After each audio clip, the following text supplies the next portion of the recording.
Bonjour à tous, je vous préviens tous les vendredis du fameux Black Friday avec toujours des tocards. Eh bien, on a eu la preuve à Pornichet qu'on était bien dans cette logique de voir des chevaux à grosse cote avec Georges Laventure qui était sur le ticket de Madame Colombo mais pas dans ma sélection à 70 contre 1 et les favoris qui ne sont pas là. Il y en a un qui était non partant donc il a un mot d'excuse et l'autre qui rate son départ, qui se monte un peu capricieux et qui reste en queue de peloton et qui est plein de ressources, ça se voit, mais il n'est pas dans le quintet. Et quelque part, je suis un peu content de l'absence de ce favori parce que de déclarer des pastilles rouges alors qu'on est super confiant et qu'on fait de belles déclarations d'optimistes à la presse, eh bien voilà, ça ne porte pas de bonheur pour ce numéro 3 d'avoir déclaré une fausse pastille rouge ou un faux emoji rouge, si vous préférez. Pour une fois, les dieux du turf ont écouté cette pastille rouge et se sont appliqués à ce que cette pastille rouge ne trompe pas ceux qui regardent avec attention ces déclarations d'emoji, parce que normalement, quand on est confiant, on se doit de mettre du vert ou alors de faire motus et bouche cousue en mettant du orange, mais certainement pas du rouge. Point de suspension. Bon, ce samedi, nous retournons sur la côte normande. On va brûler les planches de Deauville avec un hippodrome que j'adore. Actuellement, c'est notre dernier jour dans le Cantal avant de prendre les routes du Tour de France. Eh bien, j'ai un cheval pour vous, c'est mon coup de cœur, c'est mon favori, ce n'est pas le cheval de tout le monde. C'est un cheval que j'ai repéré depuis longtemps. C'est le 9 Ancto, joli coup de cœur. C'est mon favori principal. Alors vous allez me dire, il n'a fait que des bulles cette année. Oui, mais c'est un bon cheval que j'estime, je le connais bien. Et il ne va pas passer son année à faire des bulles. Un bon cheval doit maintenant prendre son avoine et c'est le D-Day, son jour J sur la côte normande, cela s'impose. Ce 9 vous m'en direz des nouvelles, c'est un joli coup de poker, un coup de cœur, et si je ne me trompe pas, il va faire sa vraie valeur cette fois. Et puis on va lui mettre un cheval, quand j'ai vu les partants, il y a un cheval que j'aime bien, qui a été très malheureux dans la course référence récemment. Il a fini aux portes de la solution en étant plein de ressources et très malheureux. C'est le 6 Great Rotation qui cherche son tiercé et il va le trouver d'ici la fin de l'année. Le 7 Dragonnet, le cheval de Madame Colombo, il a fait de cette course son objectif. La dernière fois, j'y croyais, alors qu'il restait sur des bulles, il s'est réveillé. Et oui, parce qu'il est comme moi, il adore la côte normande, il adore le sable, et dès qu'il est dans cette région et sur le sable, il se surpasse. Donc ce numéro 7, le Dragonnet, doit cracher le feu comme la dernière fois, et pourquoi pas gagner, il l'a fait. Il l'a fait sur cette piste par le passé. Et puis, l'avant-dernière fois, le Petit Prince Adi, qui est mon chouchou, le numéro 10, a été aussi mal drivé que le favori de ce vendredi soir, ou plutôt aussi mal monté, repris au départ. Un célèbre entraîneur dans le passé avait dit on peut rendre du poids, mais pas de la distance. Donc tous les jockeys qui reprennent au départ, c'est foutu d'avance. Et le Petit Prince Adi, il a été repris par son jockey au départ.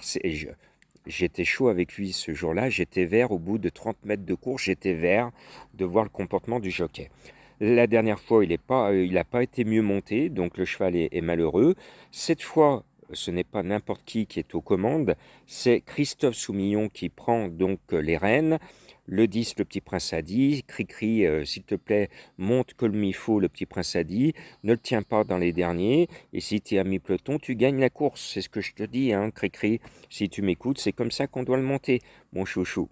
Après, le 3, Koshenko, l'équipe Prodhomme a fait de cette course son objectif de l'été, avant de faire un autre objectif cet hiver sur le sable de Cagnes-sur-Mer. Donc Koshenko, ne vous fiez pas à ces deux gélibules la dernière fois. C'est une star des quintés, il est sur sa surface et il aime bien cet hippodrome, mais l'entraîneur aussi. Donc allez, on le rachète avec beaucoup de plaisir. Et puis il était très très chuchoté la dernière fois. Je crois, si je me souviens bien, de l'avoir donné en dernière minute pour mes abonnés des Pronos du Cœur, parce que tout le monde parlait de lui, et puis il a été décevant, il a fait une bulle. C'est Lars Uzel, qui est le roi de la piste en sable fibré. Il ne court bien que sur ce genre de surface. Donc la dernière fois, il était malheureux, il n'a pas pu s'exprimer. Donc normalement, vu qu'il y avait énormément de bruit autour de son nom au dernier moment récemment, il faut à tout prix le racheter.